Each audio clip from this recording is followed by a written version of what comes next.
Hello, everybody, and welcome to Boston Sports Nuts. I'm Paul Izzo, along with my good friend Ken Berman and my acquaintance, Jim Russo. Long-time acquaintance. I've known Jim a lot longer than I've known you. Yeah, that's correct. We go way back. And you're better for it. We go way back. So we appreciate you folks who have been sticking with us, watching us, listening to us on Spotify and other places. We've been having a lot of fun this year and getting to the holidays. I hope everybody's having a safe and fun holiday season. We all want to be safe out there, but we have some football to talk about today. We're going to kind of focus a lot today on the New England Patriots. We're in the bye week. Right. And the Patriots have a very big game coming up this weekend against the Buffalo Bills, a game that's been much anticipated. I know the networks are going to make a big deal out of it. I'm going to start with my good friend here, Ken. Ken, the New England Patriots are 11-2. Can you General believe it? impressions here at the bye week? I just can't believe it. A phenomenal, exciting season. I mean, players that I didn't know were going to be real good players are really good players, great coaching and all that. But my only problem with the Patriots coming up against the Bills is they have, I think, home field disadvantage.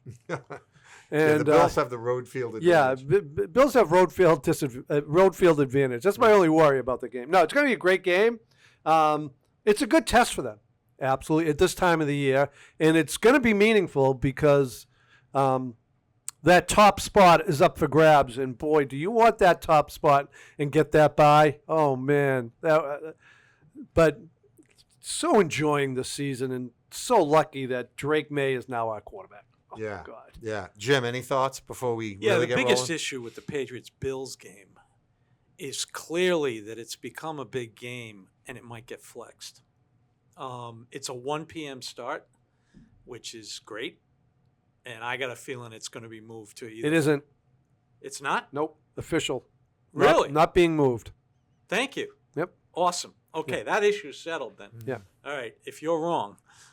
I've been wrong many times before, But not but this I heard it. All right, well, that eases my mind.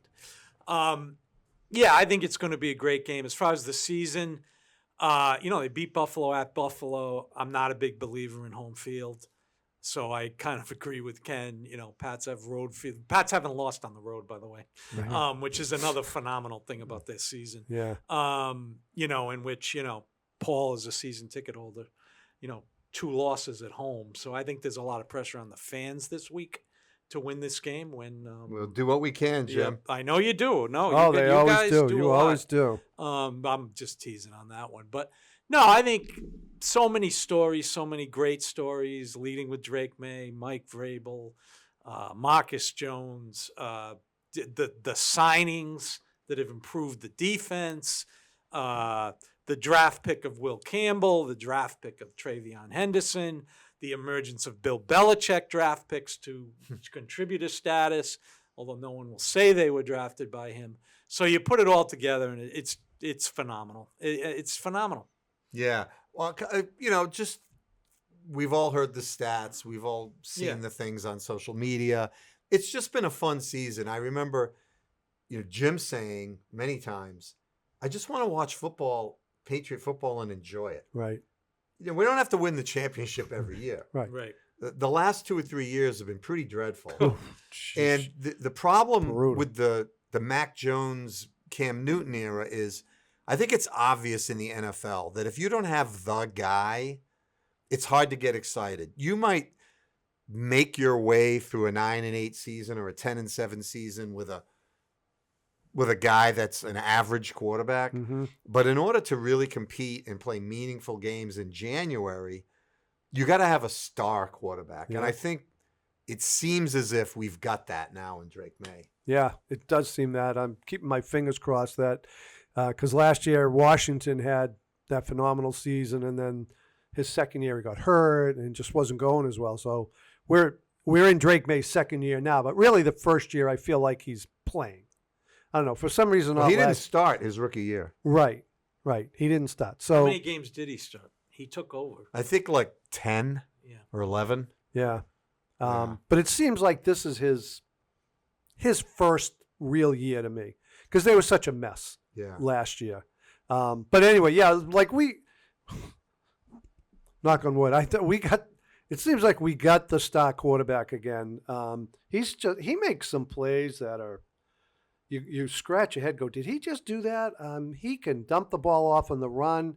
He throws 40-yard passes into a bucket, which fun to watch. Now, I would have, and I think you said meaningful. If they went 8-9 or 9-8 this season, I would have thought, what a great improvement. They're going in the right direction. Mm-hmm. 11-2 as we sit here. Unbelievable. Yeah, it's hard to imagine they won't finish with at least 13 wins. Right. And that will be an obscenely good turnaround. It's a Brady-esque year. Yeah, 13-4. Yeah. Hopefully they go 15-2. Now that you mentioned 13-4, can I just mention this and get it off my back again? 13-4 equals what? 17. Is that an odd number or an even number? Odd number. They're playing odd number games? Yes. Is that what you're telling me? Why does that annoy you? Well, first of all, name one other league, one other season, one other time in the history of sports that they played odd number games so that one team had more home games than another team. In non-strike seasons. In non-strike seasons. I think the best argument for making sure it's even is the home road problem. It's ridiculous. It's got to be the same for every single team. Each team needs to play X amount of home games, X amount of road games, and that's the way it NHL has never gone to 83 games. NBA has never gone to 83 games. The Red Sox they've played 150, 154, 162. I don't remember 155 or 163. Mm-hmm. It's just, in one game can make a huge difference. In 1978, they played 163, but that was the playoff game. That was the playoff game against the Yankees. Right. So I just find it like it's up there with me when there was a DH and no DH. It bothers me That high. Yeah, it bothers me that much that Ooh. that the teams are. It's just not equal footing. That's a bold statement for you to say it's on that level. Yeah, because that's like that's DH, 1A. This is 1B. Your DH problem was I had a problem. 30-year annoyance. Yeah. Do you advocate an 18th game? I advocate a 16th game, but I guess that'll That's never gone, happen. So Then I would say happen. 18. You can't do 17. I'm sorry. It cannot be odd. Anyway, thank you. Okay. I don't have a strong opinion about it. I think that it'll ultimately come down to talking with the players' union and figuring out the revenue and looking at the injury history. Anyway, but I agree with Ken, but don't feel as strongly as he does about it. Ken, I have a question for you. Okay. Evan has a question. The odd number of games bother you. What about the odd number of playoff teams? The odd number of playoff So there's teams. one team with a bye and then In 6 each other conference. teams. Yeah. Yeah. Hadn't thought about that, Evan. I'll have to get back to you on that one. Doesn't bother me right now as I think about it. There's been lots of buys in playoffs and Well, I think the NFL, when they went from 2 buys to 1, I think their chief goal obviously was getting another team in the playoffs, more revenue, and having another game on Wild Card Weekend. However, whether they thought of this or not, one of the results is I think it's very interesting to get that top as opposed to 2. Mhm. I think every team's got to go all out. It's like playing a playoff game. The Patriots are battling the Broncos. The NFC, it could be one of, 3 or 4. So I think that's really good, actually. Yeah, I think the interesting thing to me about getting a bye in the NFL is how everybody focuses on the week off. So there's 3 rounds in the conference. The opening round, if you have a bye, you have the week off. yeah, it's an automatic win. That's great. Yeah. But the other thing that's good is that you get to stay at home that whole week Yeah. and practice. Then you're home the following week Right. practicing. You don't have to travel. And should you win that game, the semifinal game, you have the AFC Championship or the NFC Championship game at home. So having that bye is not just, as Jim correctly points out all the time, the Bobby Knight, hey, it's like winning a game Yep. without anybody getting hurt. It's also, you own the conference title game at home, Right. which, historically, I think it's like 60 or 70%. You'll win at home if you have the conference title game at home. It's not a guarantee. Right. Well, I think all those stats are misleading because the best teams have the home, which is why I think this year it's totally important to get that, because if you're second, you could play Kansas City, you could play Buffalo, Yeah. and I don't care. Denver fans, Patriots fans, I think either one of them would be like, man, this isn't good. Yeah. We can win, but geez, we finished. Oh, you first don't want and to face. No, we finished first and second, and we're getting Patrick Mahomes. Right. We finished first or and Allen. second, and we're getting Josh Allen. I know. We finished second. Something's wrong here, and that's why I think, in addition to all the reasons you cited, this is very important to get the bye in the AFC this year. Yeah, I think the bye week, that we're in now, came at a good time because Yeah. this is when the Patriots are most banged up with Wilson and Campbell and Williams on the defensive line and some other guys that are nicked and Tonga. dinged. What's that? Tonga. Yeah, Tonga. Tonga, yeah.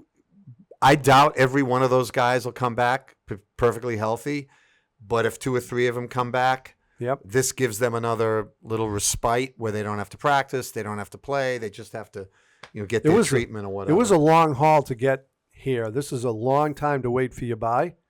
2 but- years in a row. 2 years in a row. I think but it's the last bye week. It's the last bye week. But that such credit to them for getting these wins the last couple of weeks and going into the bye with that 11-2 record, and then getting what you say, a week to just maybe heal up, take a break from the grind, and come back, to play Buffalo. I'm with you. I think it worked out well that the bye is now. Yeah. And if Buffalo scores first on Sunday, it's 7-0 Buffalo. That's right. And then they got the Ravens in Baltimore Right. with Jackson back. So all these things are great, but you got to do it on the field. And I'm sure Coach Vrabes would be the first one to say that. Hey, is he coach of the year? I think we need to see the season finish out. Okay. He has some competition. Yeah. The kid in Chicago, obviously, Yeah. is having a great year. Peyton in Denver. Peyton in Denver. I think a lot of it hinges on how they finish. I think that's the case with the MVP balloting as well. The games at the end of the year will be the games that everybody watches, especially games like the Bills-Patriots where both teams are in the hunt for something meaningful. I think that the fact that the Patriots right now are, basically tied with the number 1 seed, Denver has the tiebreaker, whatever, or one team is slightly ahead of the other, there's still a lot of meaningful football left to be played. There is. Yeah, I think if Peyton or Vrabel finishes with the bye, they'll be the coach of the year. Not a fan of his, and he really drove me crazy a couple of Sundays ago. But Peyton, you mean? yeah, Sean Payton. He's done a phenomenal job in Denver. Yeah. Nobody expected them to be where they are. Right. And he's winning all these close games. So I think whoever comes out on top between the two of them, unless it's a dead tie and Denver gets the tiebreaker, that's a little different. So I don't know. And the MVP, to me, we're in the bye week. I think these last 4 games between May and Stafford will determine who's the MVP there. An interesting question that it's very cliche, but I'm going to ask it anyway, is what's that team you don't want to play? And I'm not talking Buffalo or Mahomes or any of that. For me, that team is Houston. The Houston Texans have a really nasty defensive line. Yeah. Oof. The Patriots are banged up along the offensive line. I don't know how much Houston Texan football you've seen. I've Not seen a lot. Have you? Okay. They're special. Mm-hmm. They're nasty. They get after it. Jim, have you seen any of that? Who do we want to play? I agree with you about the Texans. They're tough. My first choice is Mahomes, not to play. But yeah, among the other teams, yeah, Houston's a good choice. But who would we want to play is my question. And right now, I would want to play the Chargers because Herbert's out. yeah, well, we'll see how long. But Yeah. and he might not even be out. after we tape this, so we'll see. But their quarterback's got a broken hand. Yeah. But yeah, I agree, Paul. Houston's really good, and I think they play Denver Yeah. this year. Yeah, well, you asked me who would I want to play. I think I'd want to play whoever wins the Norris division, the AFC North. But see, with the AFC North, we got 2005 all over again. Jackson missed a lot of games. That's a better team than 6-6. Now, having said that, everybody acts like, as a friend of mine said the other day, everybody acts like Ray Lewis is still on that team, and Ed Reed Right. is still on that Yeah, team. same and defense. as Suggs ever. is still on that team. This is nowhere near the defense they had back then. Please. This is not the same team. But it is a factor that Jackson hasn't played a lot of games. Yeah. But he hasn't been a great playoff quarterback anyway. No, I know. Oh, I know that. Yeah. But Yeah. neither was Manning. For Well, a while. it might be the Steelers. Right. You know, Right. we don't know who it's going Oh, to with be. the greatest passer of all time, Yeah. greatest thrower, greatest quarterback ever to live in the history of the world, I'm so tired. Aaron man. Rodgers. Oh my How God. can we miss him if he won't go away? Right. Aaron Rodgers. Yeah. Oh, Yeah. So, it's to wrap it up, it's the bye week. The Patriots are, well positioned Yep. to control their own destiny going out the rest of the season. As fans, we're all excited about it. oh yeah. It looks like it's going to be, a great game on Well, Sunday. you season ticket holders must be thrilled with this game coming up Sunday, right? Yeah, I mean, it's funny. The atmosphere at the last game last week against who did they play last week? The New York Giants was electric. I mean, everybody was on their feet. Everybody was excited. And a lot of it had to do with the way the team played. Yeah. Very aggressive defensively, tremendous big plays. You had, a kickoff drop, fumble. Right. On a kickoff, Gunnar Olszewski, forced fumble by Christian Ellis. You had the big hit on the sideline of Jackson Dart. You had a punt return for a touchdown. That was electric. Oh my goodness, those are the That things. was I think electric. a punt return or a kickoff return for a touchdown is the most excited Gillette gets. Yeah. In my 30 years of going there, that's when people go bananas. Is when that happens, and it happened right in front of me. So, that was tremendous. So, any final thoughts before we move on from the bye week? On the Pats? Yeah. Just really looking forward to Sunday. It's the biggest game in this stadium in how many years? Just really looking forward to it. Yeah. Kenny? We've summed it up pretty Well, good. for Paul and everybody who has season tickets, can I just say, I'm real happy for you guys because it took them like 5 years to win a home game. I mean, you went for like 4 years in a row where they just could not win a home game. And No, now- it was pretty bad. right. I mean, it was awful. Like they lost every game at home. Except the one at the end of the year that they shouldn't have won. Right. And they lost the first couple at home this year. Yep. Before they've turned it around now. And because I don't know if anybody knows this, but when you go to a game, it's a lot more fun when the home team wins. Yep. You have a much better time. One of his better insights. Wow. And so I'm happy for What would season you ticket pay holders for like that? you, Paul, who support the team like you do, that you're finally, after Well, that's nice of many you. years, getting some wins. And but yeah, ready. This should be fun against Buffalo. It's comments like that that explain why we are America's most frequently honored and revered and longest Yeah, running. right. No, it is more fun to go to Gillette when they're winning. It's funny. I vividly recall walking out of the Steeler game with my son and saying, I don't know how much more I can do this. They had lost to the Raiders. They won on the road against the Dolphins. They come home, very beatable Steelers team.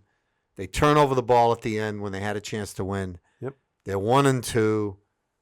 I don't know how much longer I can do this.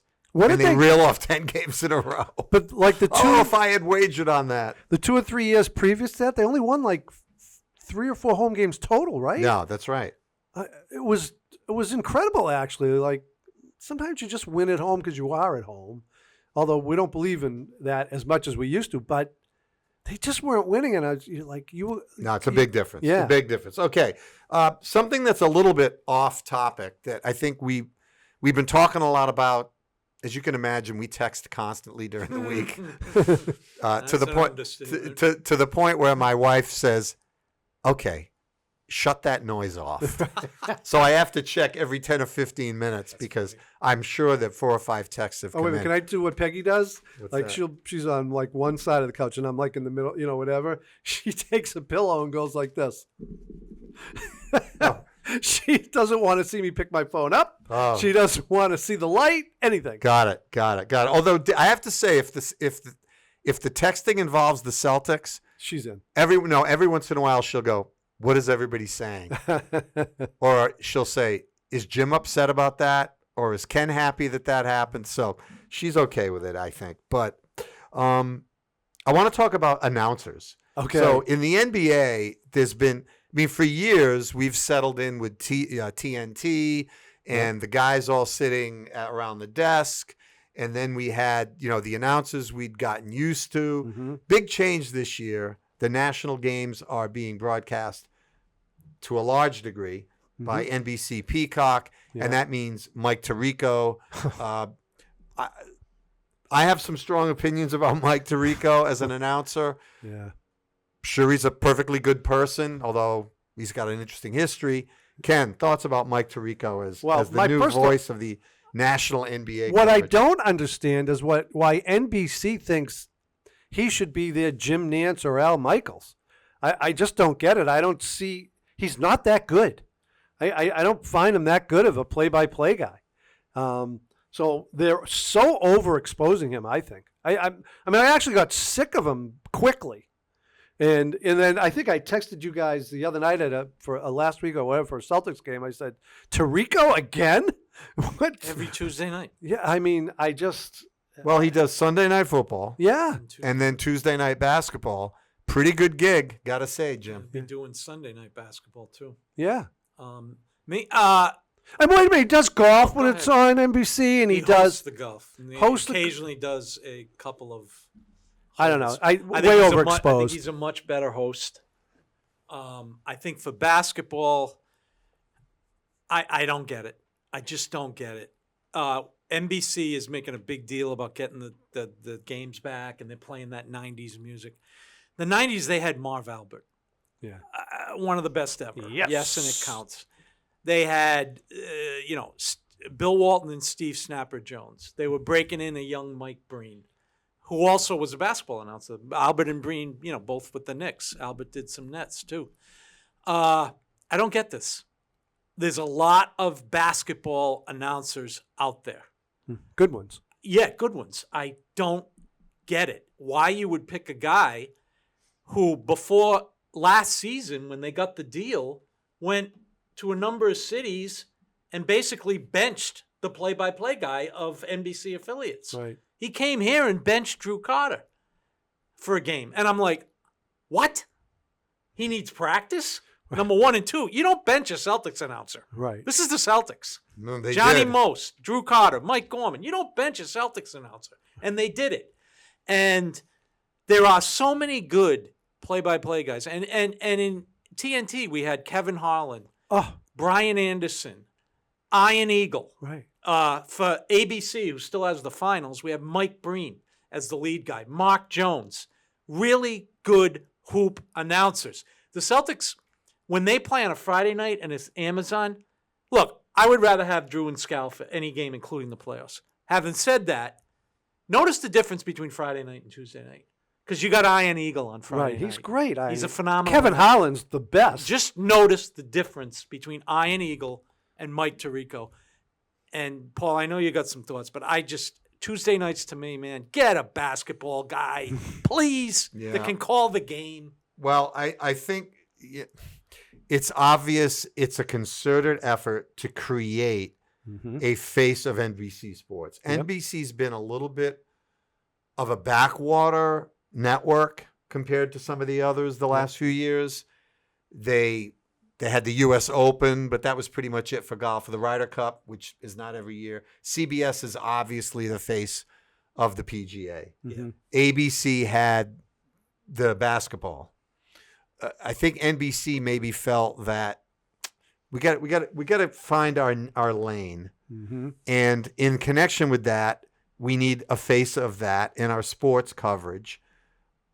Let's make Mike Tirico the guy. And I just think for me as a fan, talk briefly about football on Sunday night. First of all, NBC makes its Sunday night football game seem like the Super Bowl every week. If I hear Carrie Underwood say one more time, I've waited all day for Sunday night, I just watched 12 hours of football. I watched the 9:30 game, had lunch. I watched the 1 o'clock game, had a snack. I watched the 4 o'clock game. Then at 7:15, I watched the red zone highlights. Then I had dinner. And, you know, And then the what do you mean? 8:15 I've game. waited all day for Sunday night. I have trouble getting through the Sunday night game. Right. I did not wait all day. Nobody in America, there's not one person somewhere in, Fort Knox, Kentucky, or Dubuque who is sitting there waiting for Sunday night. Right. They just sit there like this, though, Paul. That's not happening. They So don't watch tell me anything. you're waiting all day for Sunday night with all the hoopla and hysteria. Just show us the damn game with a competent announcer. And then I got to sit and listen to Mike Tirico screaming and hollering every time a guy catches a ball in the end zone. Oh, never mind the end zone. Watch, First down. I know, first time. Watch videos of Pat Summerall.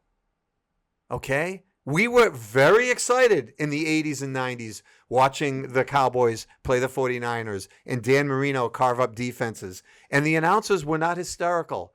And there's nothing about society today that requires hysterical announcing. It's the announcers that have made it the new standard to be hysterical in announcing. And Mike Tirico has fallen into that trap. He did it in the recent Boston Celtics game last week against the New York Knicks. Screaming and hollering throughout the game because a guy made a three-pointer. Right. It was a very good game. The game stood on its own. Thank you. I've said all I can about Mike Tirico. And, I mean, sometimes I listen to old Gil Santos calls for Celtics and Patriots. And just listen to him. He calls the game perfectly. And when a huge moment does happen, like he gets into it. Yeah, but Kenny, I got to be honest. I think a local radio guy Is supposed to be a little bit more. is not the same as a national guy. Right, I agree. guy. Yeah, bad comparison. No, it's not a bad comparison, but I think it's a different Remember skill when you set. compared yourself to Jabbar? I can compare myself to Kareem Jabbar. I don't That's agree right. with you can't compare. I don't like that expression. Right.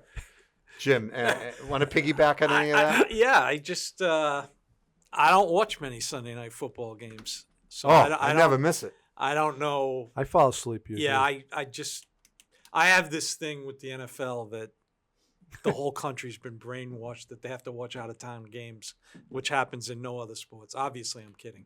But You are kidding because you watch Oklahoma versus Denver and you watch Minnesota versus no. That's basketball. This is football. And what It's okay if it's basketball. I got it. yeah. No, I'm saying it's my choice. The NFL has done a great marketing job, and people like the sport better, that every game is important. You said it once. They could put the NFL on at 11 o'clock Saturday night. People will watch it. It's true. Oh, that's my best so idea. this agree. year said, why am I watching these games I don't care about? So I watch Patriots games and games that affect the Patriots and nothing else. So Sunday nights, I don't watch very much. I don't care. There has to be a Division III hoop game somewhere for me. Seriously, I'll watch a movie in all seriousness. And I'm not criticizing people that watch football. Believe me, I watch them. Yeah, but you watch Sunday Night Football if it affects the Patriots. Oh, yeah, of course. Yeah, okay. Yeah, like if Denver's on. I watched some of that Denver game. If it affects the Patriots. Because my favorite thing about the NFL is help games. I like to root for teams that are going to help the Pats. Right. I think that the really By the fast- way, if I could say, Go. back to our first segment for a minute, that's another thing that's changed. Help games for the last few years have been rooting, for teams who are terrible to win, and the Right. Patriots to Yeah, lose. to get the draft pick. So now we're back to what I like, which Right. is We win. I want Denver to lose. I want the Pats to win. The Colts to lose. We got Colts that to one lose. Yeah. We- a couple know, Sundays so- ago. Yeah, I don't know enough about his announcing, frankly, on Sunday Night Football. But if it's anything like basketball, I'd take you guys' word for it. Put it that way. Yeah. And yeah. again, I'm not criticizing football fans. I love it too. It's just a joke. But you're right, Jim. Get a basketball guy. There's so many good basketball guys out there. But I guess that there is this need for these stations, Paul, I guess, to have I think the a one guy. Well, yes, absolutely. I mean, in the case, you have Joe Buck at Fox, you have Right. Jim Nance at CBS. Yeah. You have a guy that sort of, looks like he's the guy for the network. Al Michaels used to be the ABC guy. Right. He did the hockey, he did the Olympics, he did football for many, many years. Great call with Dave Henderson's home run. Yeah, that's right. That I think that's where that's all going. I think the one thing that young people like our fine producer Evan I suspect Evan, being a big sports fan, knows this, but we did not see a lot of NFL football growing up. No. There was a game on at 1. It was in the afternoon. That was usually the New York Giants. Yeah. Or if the Patriots were on the road, NBC would have that game. Right. So you either watched the Giants or the Patriots. If the Patriots were at home, you didn't see the Patriots. Right. Because they might sell out one game a year. Right. If it was a worthy opponent. Then you had the game at 4 o'clock, which was always the Raiders versus the Chiefs with Kurt Gowdy. And then starting in 1970, Monday Night Football. we got Monday Night Football, and that was it. The only exception was the Thanksgiving games, and there were only two at Dallas and at Detroit. Detroit was always first at 12. Yep. Dallas was at 3:30. And that was it. So you got 2 games, maybe 3 games a week that you could see. And then you waited literally the entire week to see the highlights. Absolutely. To This Week in Pro Football with Pat Summerall and Tom Brookshire. And that was a great show with the music by Sam Spence from NFL Films. Oh, that guy. Who's that? Archie Manning. He looks pretty good. So you have all these guys that eventually ended up in the NFL Hall of Fame that you really never saw. I don't remember really watching Archie Manning. Or you saw the Steelers because they were in the playoffs a lot. Cowboys. And the Raiders because they were on at 4 o'clock. And the Cowboys. But, you didn't see, occasionally you'd see Fran Tarkenton, but not that much. When he played on the Giants. 4 Super Bowls, that's when you saw him. Yep, you saw the Vikings. Well, he played in 3 of them. The Purple People Eaters. Yeah. I think the whole Tirico thing that you've brought up brings up a larger issue about announcing. And that is why the networks feel that people are tuning in for specific announcers. For instance, the pregame shows. They're probably paying 5 guys $1 million a year. Where's the accountant? No, I cannot believe you brought this up because last week I looked up what does Bill Cowher make? What does he make? Makes $3 million Okay, a so year. you're paying You 2 gotta be guys. He kidding me. reads the cue card. Yeah, and what I was like- going to say is like, I could do that for Wait- I'll do it for $1 million. where's the accountant? Give me who 50 says, grand, I'm in. I've talked to the ratings people, and they say there's no correlation between who does the pregame show and whether they watch the game. So let's keep Cowher if they want to. But the other 3 guys are gone because they don't mean anything. Yeah. There's All like right. 6 of them at that All right. desk. I can name a few that it matters, but I could name them on one hand. I don't understand why they pay all these people. And I don't either. what you get to me is I want basketball announcers doing basketball. I want football announcers doing football, et cetera, okay? Al Michaels, Sean McDonough are the exception, not the rule, that they can do 4 sports. Mike Breen just does basketball. Right. A couple of guys can do, Iron Eagle can do 2 sports. He doesn't do hockey. Right. Kenny Albert does football and hockey. He's great at hockey. He's great at hockey. But there's not a lot of guys. And I've tried to think back, who does it matter? Okay. Number 1 in our lifetime, Howard Cosell by far. He made Monday Night Football. Without him, Well, I'm going to throw a little credit to Dandy Don. I was going to say, Dandy Don as playing off him and Cosell playing off Don worked. Don on his own, to me, would just be a colorful announcer. That's just my opinion. The second guy would be John Madden to me. It mattered that John Madden was the guy. He went from Summerall to Al Michaels. It mattered. The third guy I can think of, and I know this from my perspective, I watched games to see this guy announce. Was Mike Doc Emmerich for hockey? Right. Teams that weren't the Bruins. How many of those guys are there? So, they're paying Tom Brady. God bless him. We love Tom Brady. $31 million. I think it's 37.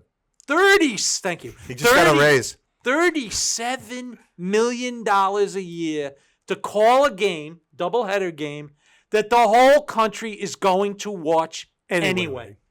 They watched it before when they had Greg Olson, who was Bobby very Lincoln, good. $8 million. Who was very good, by the way. Yeah.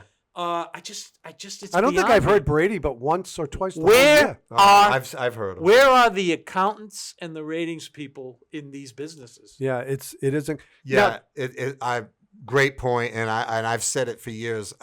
I especially, the Brady thing, I kind of get it because they're trying to take advantage of his brand, and there's like a lot of leveraging there between the two organizations. But in the case of the guys sitting around the desk, it's painful. Yeah, and they each get like one sentence and then go to commercial. Yeah.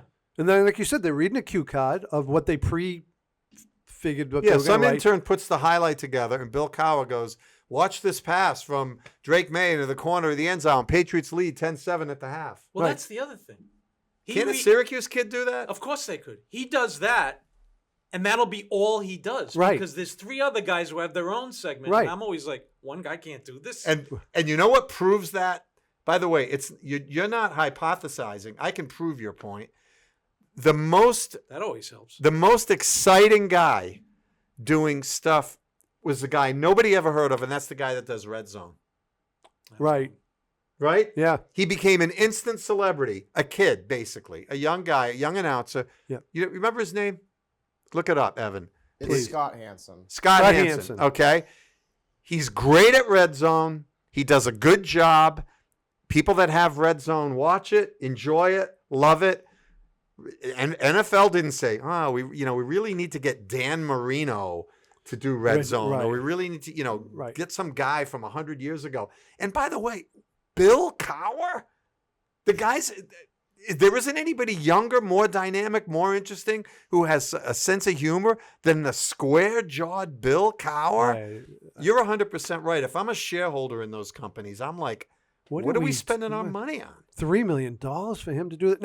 Now that we're talking about shows like that, can we talk about the best one? The NBA one with Shaq and Barkley. That is the best one. What are they called? Kenny Smith. Kenny Smith Inside and the NBA. Ernie inside the NBA. Now, when is that on now? Because without TNT It's doing on, the games. It's filmed in the TNT studio, and it's on NBC some nights.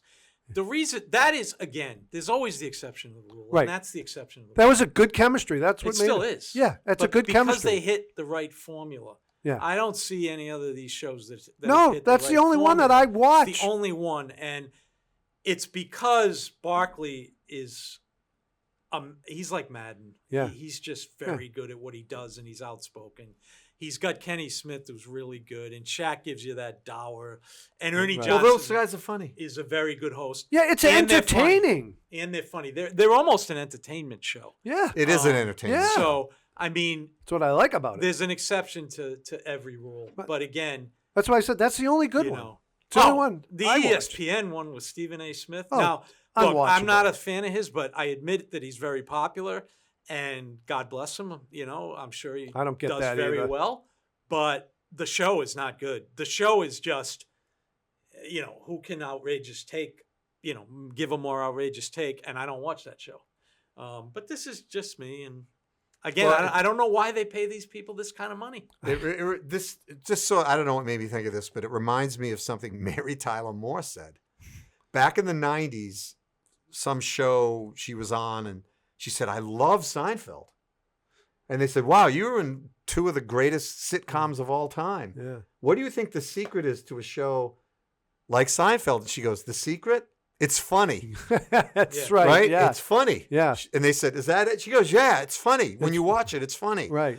And I think that show on TNT is funny. Yeah. Oh, yeah. The best moments in that show, occasionally they'll break down. Kenny Smith gets up in front of the big screen and he. Well, they've even made that funny. Right. Yeah. Oh, yeah. You know, He runs up there. Right. but for the most part, it's funny. And then you have the straight man, Ernie, Right. with the bow tie. I mean, Right. he even dresses like a straight man. Right. Right. The NFL has tried to do that. The NFL Network tried it. They had Michael Irving. They had at one point Deion Sanders. Yeah. They called him Prime Time and all that. Oh. But those shows have never caught on. And I got to say, I think the NFL Network has done a pretty good job being objective. Mhm. It's not that homery. It could be a lot worse. But they've never TNT. That's the GOAT. To me, the guy that does that the most effectively in football is Bradshaw. Football, as we well know, takes itself very seriously. Mhm. You know, the strategy, the cover twos and the cover threes and the coordinators behind the plastic thing, like, you know, hiding what they say, and, you know, and the announcers now, like Josh McDaniels versus Todd Bowles. Anybody playing? Who threw the pass? Not who called the play. But Bradshaw does not take football seriously, Yeah. and he's a 4-time Super Bowl winning quarterback. Yeah. That's super successful. And he makes that, you know, he was funny, but, you know, he's been on so long now that, Yeah. you know. Yeah. It's like, What I want Josh McDaniels, Josh, I know you live in the area. If you're watching, He never misses a show. never misses. You know, Who does? who does? This is what I want him to do. I want him to, you know, because they always show these guys yeah, of in a course. critical situation go like this: that the name of the play will be a fake quarterback sneak. Right? That's the play. It's a fake quarterback sneak. But Josh will go like this: quarterback sneak, run the quarterback sneak, but it'd actually be a fake. That way, if the other team is watching it, Yeah, it's amazing. because they literally like. It's Are they Which- afraid people are looking? I guess they must be looking. I know we're because getting they all off, do it. I know we're getting off topic, but a friend of mine, I think this observation's worth mentioning. He mentioned the other day that how many people are on an NFL sideline now? oh, I used to kid around with a friend of mine, who I had coached, who was starting to get into some really good AAU coaching. I said, just go down to the PC. You know, he used to dress up. He was a young person. He liked to wear a suit, not for games, but I said, just put your suit down, grab a chair at the end of the PC bench. They'll never know you're not a coach. Yeah. Act like you belong, and you do know a lot about basketball, so you can. Well, the NBA too. Yeah. Oh There's yeah. like- there's yeah. like- it's like a jury. Yeah. The NBA has there's 2 rows of assistant two coaches. rows. And then last night, not last night, the game against the Knicks last week, one of the coaches was out on the court near the end of the game.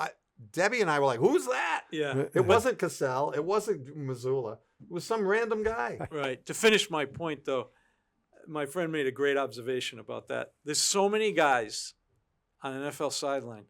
The Patriots now have a guy who, when there's a timeout or a stoppage in play and Drake May goes to court, who comes behind him and puts The cloak. the cloak on him. Yeah. Now, The Technicolor Dream. yeah, Coat. which he accepts, talks to the coach, whoever he's got to talk, sheds it, go back to the huddle. But if you notice, when the Patriots are on defense, Drake May is sitting in the bench on the side, never wears it. Never wears it. He's going to sit for potentially 5 minutes. Never wears it. Right. But when he comes off to talk to Vrabes, or Josh, I should say, Yeah. some guy. That's his Well, job. you know what that reminded me of? Because it was very noticeable the other night in the game they played against the Giants. James Brown. Remember when James Yes. Brown, the soul singer, would get all upset? Oh, it's his big routine. And they would come out with coats and Yeah, blankets. Springsteen and- does it too. Yeah. I mean, he would admit it's James Brown, but it's Yeah. I take it he does it as a bit Yeah. of a tribute. But and I'm not, the guy probably does 9 million other things, but it is just ironic that some guy, he's got to be ready for that. And then there was the guy, the coach, that fumbled this year. Do you guys remember that play this year? Yeah. The guy was picking up the ball, he fumbled, and the refs had to stop the game. Yeah. He was picking up the ball that was going out of the game. He fumbled right on the field, and the refs had to take a timeout. It's supposedly the first coach fumble in the history of the NFL. Well, there you go. First I just coach made fumble. that part up. Someone Yeah. should check that. Yeah, I'm sure someone had. I'm sure some intern had. By the way, who checks these things? Like the one that the Patriots are the first team since 1961 to score 23 points or more and Yeah, score oh, yeah. and allow 23 less. Amazing, isn't it? I guess AI would be able Would- to. would I mean, they, some though? things I understand, like who has the most hits, who has the most touchdowns, who has this. Right. But what they'll say, Jaylen Brown the other night was the first guy in NBA history I know. To do something. to have like 30 points, 7 rebounds, 5 assists, and 3 blocks in the first half of an NBA game. Yeah, it's unbelievable. How the hell did they figure that out I don't know. during the game? And back to your point about NBA coaches, Scal was saying, no, he wasn't talking about this, but he was talking about something else on the radio show, and he was like, "Oh yeah, we have dribbling coach, shooting coach." Yeah. And Frank is I like, heard. "You guys got a dribbling coach?" And he's like, "Oh yeah." It's like I've heard of shooting coaches, but they got a dribbling coach at the NBA level. The funniest thing is we've talked about this before. There's literally 15 or 20 guys that coach for the Celtics. Well, when the you- second row, the back row. the whole back row. I mean, it's just our back had him Yeah, and yeah. nobody else. Do you remember when Missoula was hired? He was in the second row last year. Right. Yeah, he was in the second row last year. Yeah, because they had Will Hardy and whoever else. But yeah, he was in the second row. He's come from the second row to head coach. All right. Well, we've beaten a number of subjects to death. as That we was like kind of to fun, do. though, to get off topic. Yeah, that was It great. was Good call. Paul. Good call, show. Paul. Good call. Anyway, so we want to thank you again for watching Sports Nuts. We want you to be safe. We want you to be happy. We want you to have a joyous holiday season. Yep. And We have. do you have anything to add, Ken? No, I'm with you on that. Enjoy whatever holiday you celebrate. Enjoy it safely. Drink responsibly. Drink responsibly. Or Absolutely. drink irresponsibly. Yeah. As long as you stay home and don't drive. That's right. And All so right. I'm. Anything else, Jim? We just had Thanksgiving, so I mean, when you put these things in the context of other issues, but still, I'm as a sports fan who does this show, it's made it a lot easier to do this show. That the Celtics are competitive, which was not a given, and that the Patriots are way more than competitive. And the Red Sox are coming off a postseason appearance. Yes, so We've done this show in the past. If you don't know, folks, we've been doing this show since 1991 on different platforms. And we had some lean years there, boys. Oh. The 90s. Woo. I don't know what we talked about.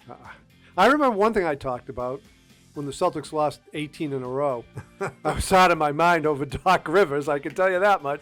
but that was potentially a good thing. It just didn't work out. Yeah. We had the number one. We had the 2 and whatever Dallas's pick was, so we had the most chances to get Duncan. And we didn't get it. God, what a historic miss that was. Yeah. Oh. Yeah. But you're Anyway. right. We had some lean years in there. Ooh. Yeah. I give us credit for sticking it out. All right, we got to go. Good to see you, folks. See you next time. Thank you for watching Boston Sports Nuts. You can find all of our episodes available on Spotify, Apple Podcasts, and YouTube. For more information, go to westwoodmediacenter.tv or follow Boston Sports Nuts on Facebook, Instagram, and X.